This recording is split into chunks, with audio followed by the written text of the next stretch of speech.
سلام بچه‌ها، خوش اومدین به ویدیوی من. اسم من کیاناست. اول از همه لایک و سابسکرایب کنید تا برسیم به بقیه داستان. مهمون امروزمون آقا مرتضی است. سلام آقا مرتضی.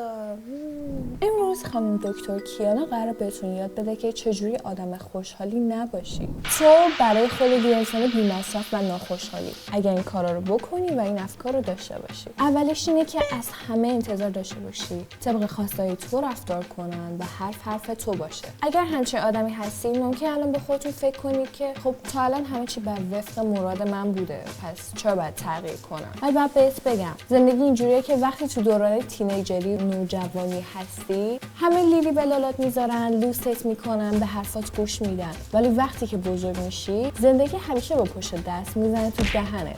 پس بهتر همیشه آمادگیشو رو داشته باشی. مورد بعدی اینه که فقط به مادیات توجه کنی. و این گوشی چقدر خوشگله، چند گرفتیش؟ وای نه نری مسافرت ها، میدونی چقدر پولش میشه؟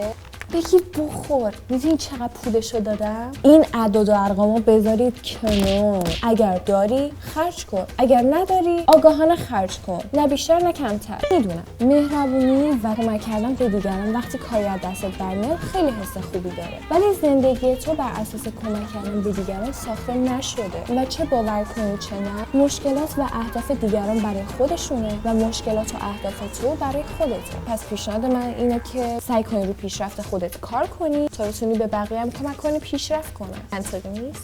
کل وقت تو مثل آقا مرتضی توی فضای مجازی بگذرونی. دارم به زبون میگم فضای مجازی. پس بهتره یه لحظه سرتو بیاری بالا و زندگی هر چند آشغالی تو نگاه کنی، وگرنه یه روز به خودت میای میبینی پیر شدی و به هیچ جایی نرسی. اسم من کیاناست. مرسی که ویدیومو دیدی. صبر کن ببینم کجا داری میری. لایک و سابسکرایب یاد نره. بازم مرسی که ویدیومو دیدی.